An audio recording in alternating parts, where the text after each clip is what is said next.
आणि आता एक वेगळी बातमी समोर येते। शेकापचे जयंत पाटील मारहाण प्रकरणी दोषी आढळले। पत्रकार मारहाण प्रकरणी महाराष्ट्रात ही महत्त्वाची घडामोड घडलेली आहे।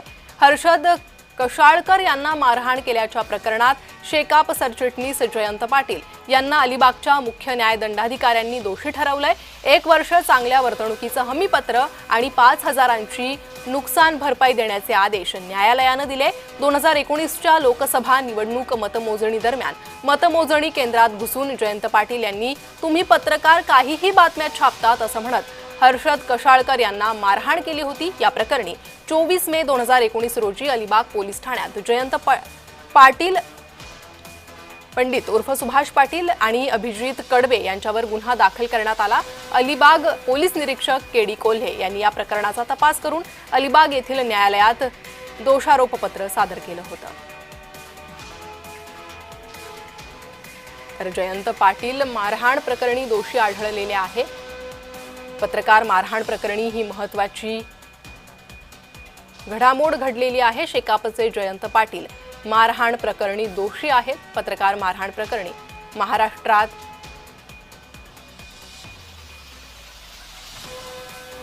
ही महत्त्वाची घडामोड।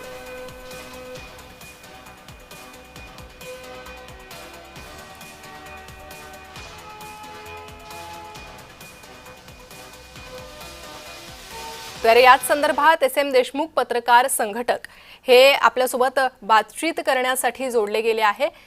SM देशमुख सर, तुमचं जय महाराष्ट्र मध्ये स्वागत। कसं पाहताय शेकापचे जयंत पाटील या मारहाण प्रकरणात दोषी आढळलेले आहेत? जयंत पाटील यांना काल कोर्टानं पत्रकाराला मारहाण केल्याप्रकरणी दोषी ठरवलेला आहे। मला वाटतं हा पत्रकारांच्या दृष्टीने फार मोठा आणि महत्त्वाचा निर्णय आहे। याचं कारण असं आहे की महाराष्ट्रामध्ये दर 3 दिवसाला एका पत्रकारावर हल्ला होतो आणि हल्लेखोर साधारणतः आणि बहुतेक वेळा असं दिसून आलेलं आहे की हे राजकीय पक्षांचे जे नेते किंवा कार्यकर्ते असतात। परंतु हल्लेखोरांवर गुन्हा दाखल होणं, त्याच्यानंतर त्याचा पाठपुरावा होणं त्या खटल्याचा आणि त्याचा अंतिम निकाल लागणं, अशा घटना फार तुरळक प्रमाणामध्ये घडतात आणि पत्रकारांना वेगवेगळ्या पद्धतीचे दबाव येतात, पोलिसांवर दबाव येतात की गुन्हे दाखल होऊ नये म्हणून। परंतु हर्षद कशाळकरांच्या बाबतीमध्ये त्याच्या हर्षदवर दबाव आला। तेथील अन्य पत्रकार जे त्या खटल्यामध्ये जे साक्षीदार पत्रकार होते त्यांच्यावर देखील वेगवेगळ्या पद्धतीने दबाव आणला गेला, त्यांना आमिष दाखवली गेली। परंतु पत्रकारांनी भक्कम एकजूट दाखवली। त्यामुळे मी हर्षद कशाळकर यांच्याबरोबरच रायगडच्या पत्रकारांचंही अभिनंदन करेल की ते खंबीरपणे हर्षद कशाळकर यांच्याबरोबर राहिले आणि एका बलाढ्य जिल्ह्यातल्या एका बलाढ्य राजकीय नेत्याच्या विरोधामध्ये तो खटला पत्रकारांनी लढला आणि त्यात त्यांना यश आलेलं आहे। त्यामुळे खरोखरच हे एक माइलस्टोन आहे आमच्या पत्रकारांच्या दृष्टीनं, मला असं वाटतं। आणि राज्यामध्ये पत्रकारांनी हा एक महत्त्वाचा निर्णय लक्षात ठेवून आपल्यावर जर हल्ला झाला तर आपण त्याचा खंबीरपणे जर त्या खटल्याचा पाठपुरावा केला तर आपल्याला न्याय मिळू शकतो, हे या प्रकरणानं सिद्ध झालेले। त्यामुळे मी हर्षद कशाळकर आणि त्यांच्या सगळ्या मित्रांचं मी अभिनंदन करीन।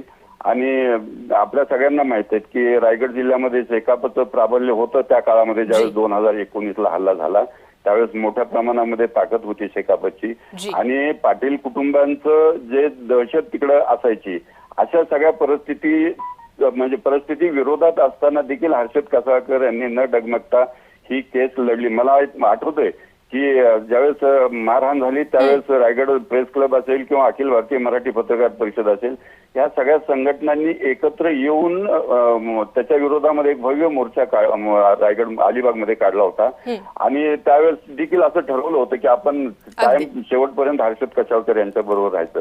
तर ती सगळे पत्रकार त्यांच्याबरोबर राहिले आणि हा आज सगळ्या पत्रकारांच्या एकजुटीचा विजय आहे असं मी मानेल। जी SM देशमुख जी, खूप धन्यवाद, तुम्ही आमच्याशी संवाद साधला यासाठी।